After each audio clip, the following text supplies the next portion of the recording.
24절부터 37절까지 말씀입니다. 마가복음 13장 24절로부터 37절까지의 말씀을 우리 교독하시면서 읽도록 하겠습니다. 그때에 그 한란 후 해가 어두워지며 달이 빛을 내지 아니하며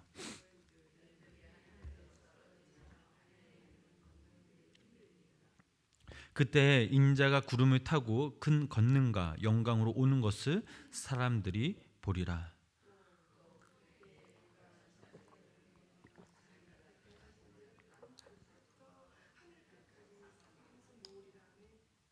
무화과 나무의 비유를 배우라. 그 가지가 연하여지고 잎사귀를 내면 여름이 가까운 줄 아나니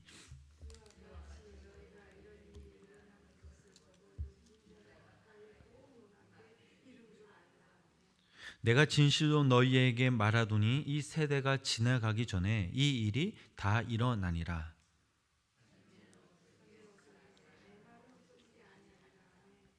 그러나 그 날과 그때는 아무도 모르나니 하늘에 있는 천사들도 아들도 모르고 아버지만 아시느니라.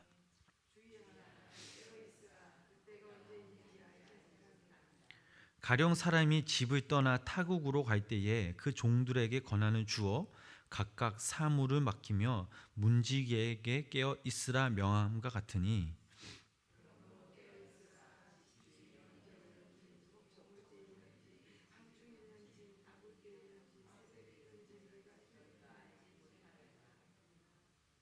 그가 호련히 와서 너희가 자는 것을 보지 않도록 하라. 깨어 있으라. 내가 너희에게 하는 이 말은 모든 사람에게 하는 말이니라 하시니라. 아멘. 오늘도 이 새벽 주님의 전에 모인 우리 성도님들에게 하나님의 크신 은혜와 사랑이 함께 하시길 주님의 이름으로 간절히 축원합니다.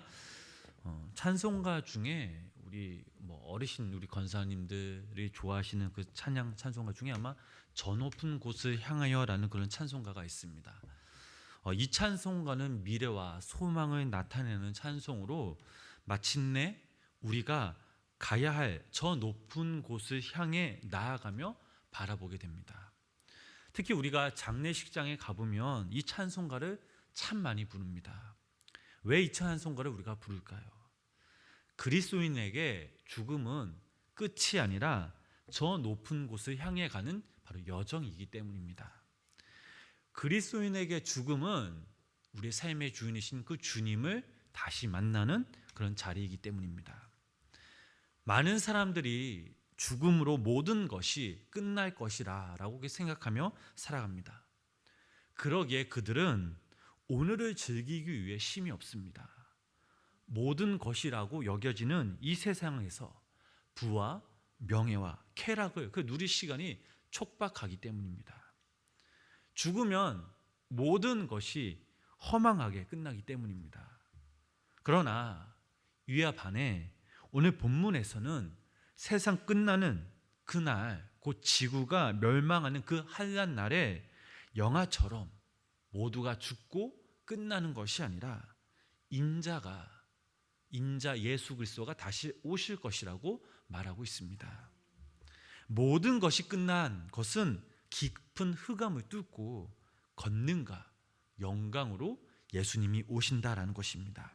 본문 26절 말씀, 우리 26절 말씀을 다시 한번 우리 다 같이 함께 읽어보시겠습니다. 그때에 인자가 구름을 타고 큰 권능과 영광으로 오는 것을 사람들이 보리라. 아멘. 이뿐만 아니라 예수님은 오늘 본문의 마지막 부분을 통해 죽음은 일생의 죽음이나 천지가 없어지는 것이 끝나는 것이 아니라 라고 거듭 강조하여 말씀하고 계십니다.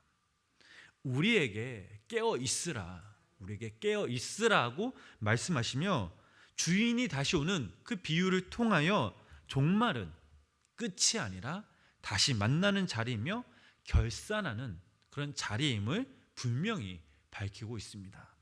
본문 34절, 35절 말씀을 다시 한번 함께 읽어보겠습니다. 본문 34절, 35절입니다.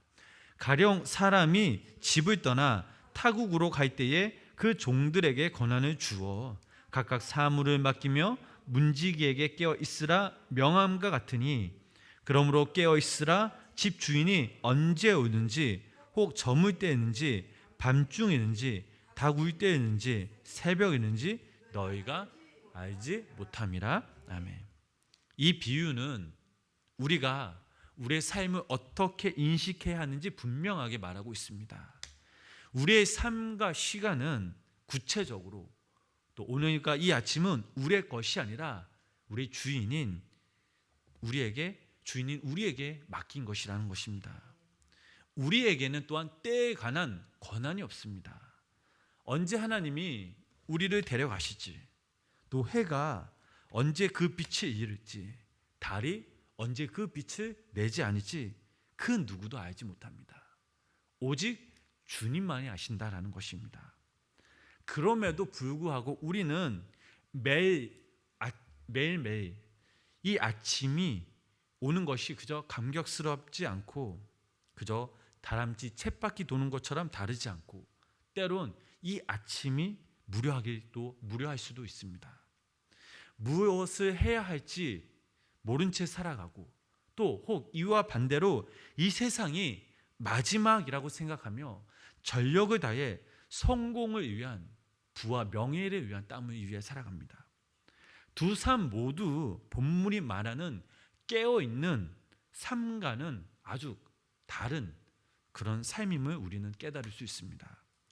그렇다면 오늘 본문이 말하는 깨어있는 삶이란 과연 무슨 삶입니까?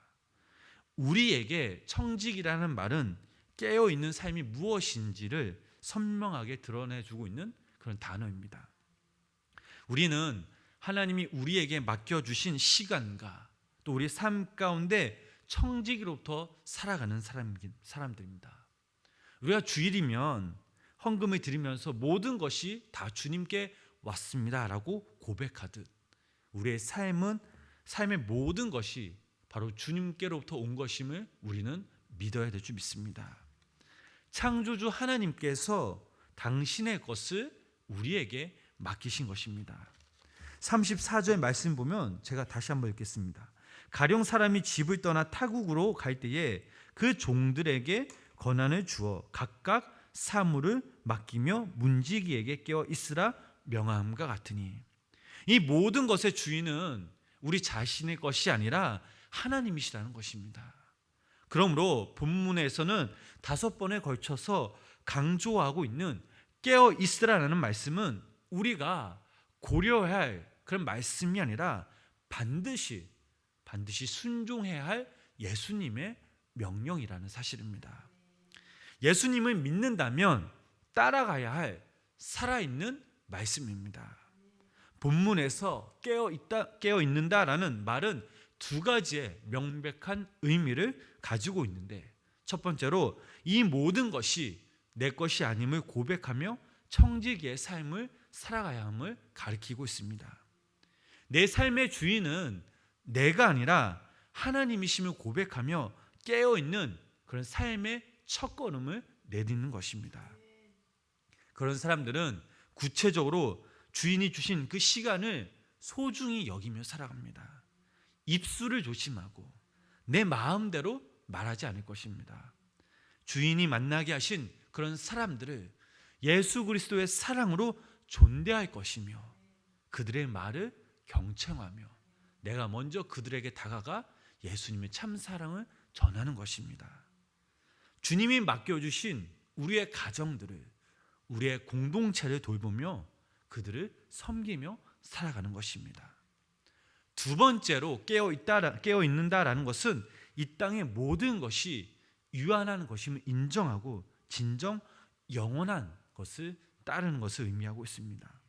본문 31절 말씀을 보면 이런 말씀이 있습니다. 우리 31절 함께 읽겠습니다. 천지는 없어지겠으나 내 말은 없어지지 아니하리라. 아멘. 아무리 보아도 영원할 것 같은 하늘과 땅이 없어진다라는 이야기입니다. 오직 말씀만이 태초에도 있었으며 천지가 없어진 이후에도 있을 것이라 라고 말합니다. 그렇다면 두말할 것 없이 우리의 삶의 기준은 바로 영원한 하나님의 말씀이 우리의 삶의 기준이 된다라는 사실입니다.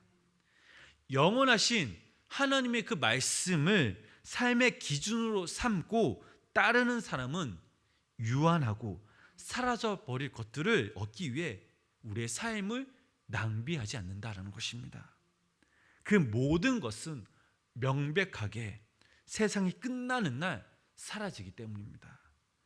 깨어 있는다라는 것은 이렇게 영원히 남아있는 그분의 말씀을 믿으며 그 삶의 중심으로 삼고 살아가는 삶을 말하고 있습니다. 우리는 그 말씀을 듣기 위해 귀를 기울이는 기도를 하는 사람이 되어야 될 줄 믿습니다. 혹 성경을 읽지도 않고 하나님의 뜻은 도무지 모르겠다라고 하지도 않을 것입니다. 섬세하고 조심스럽게 간절하게 그 말씀 가운데 하나님의 뜻을 궁금해하며 전심으로 그 말씀 가운데 나아가야 된다는 것입니다.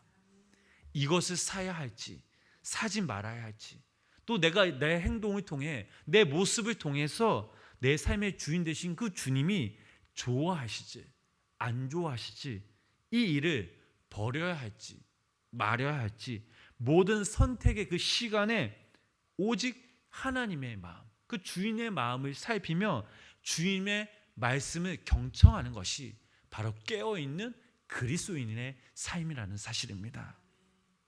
우리 서울에 있는, 아마 대부분 우리 여기 계신 성도님들 가보셨을 것입니다, 양화진 외국인 선교사 묘원에 가면 깨어있는 삶이 무엇인지를 웅장하게 대변해주고 있습니다.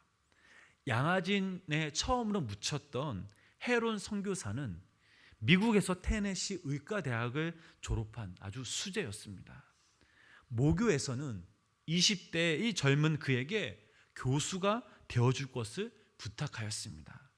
하지만 이 선교사님은 깨어 있었고 그의 삶에 자신의 안락과 성공을 위해 살아가야 하는 것이 아닌 주인의 것임을 알았기에 기꺼이 미지의 땅, 이 조선의 땅으로 자신을 던지셨습니다.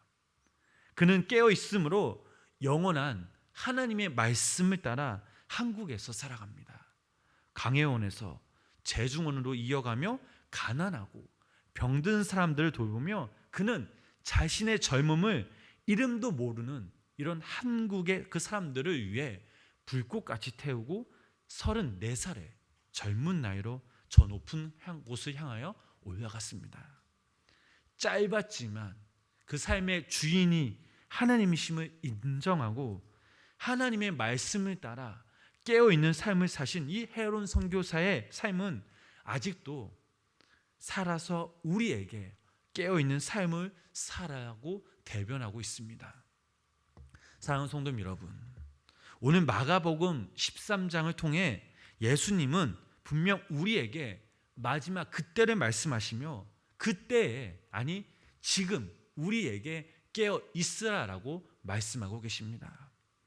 저와 여러분들이 신앙의 삶의 모습이 그저 형식적으로 타성에 젖어서 보내는 것이 아니라 날마다 진지하게 우리의 삶을 매 순간순간마다 되돌아봐야 될 줄 믿습니다.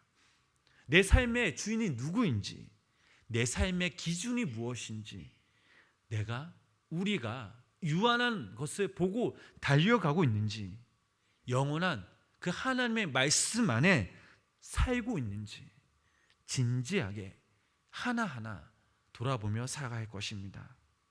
예수님은 지금 이 시간, 이 새벽에 우리를 격려하시고 삶의 주인이 당신이심을 명백히 밝히고 계시며 깨어있는 자의 삶을 살아가라고 오늘도 이 시간 우리에게 말씀하고 계십니다.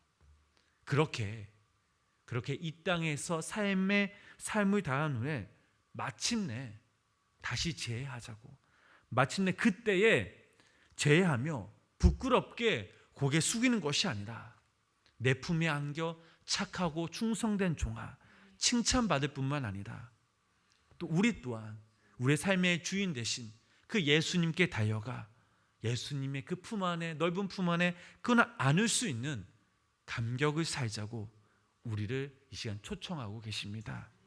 바라옵기는 오늘 하루도 우리가 오늘 하루 매 순간순간 살아갈 때에 마지막 때를 우리가 준비하며 깨어있는 그리스도인으로서 주님과의 감격과 제혜를 준비하는 떳떳한 하루를 살아가시며 예수님의 이름으로 살아가실 때에 내 삶의 기준에 그 영원한 하나님의 말씀으로 따라 살아가며 그 말씀을 지키며 행하는 믿음 있는 귀한 우리 성도님들이 되시길 주님의 이름으로 간절히 축원합니다.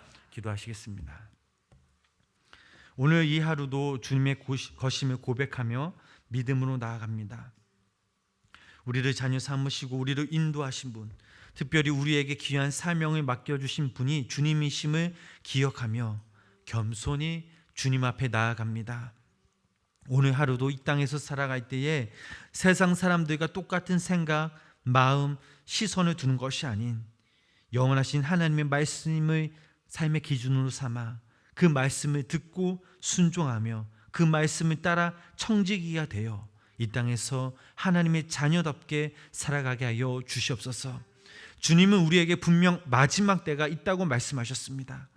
우리가 그 때를 위해 미리미리 잘 준비하여 깨어 있으며 마침내 주님을 다시 만나는 그날 감격과 제혜를 주님 품에 안겨 주님께로부터 칭찬받는 귀한 천국 백성들 되게 하여 주시옵소서.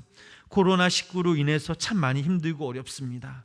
주님께서 이 한란의 때 건져 주시옵고 우리 성도님들이 믿음으로 다시 한번 힘을 내어서 오늘 하루 예수님의 능력과 지혜로 살아가게 하여 주시옵소서. 또한 이 새벽 주님께 간절한 개인적인 기도 제목들을 가지고 나왔습니다. 하나님께 갈급한 심정으로 간구하니 주님, 우리의 작은 숨소리조차 들어주시고 주님의 때에 응답받는 놀라운 역사와 은혜가 우리 가운데 임하게 하여 주시옵소서. 예수님의 이름으로 간절히 기도드렸습니다. 아멘.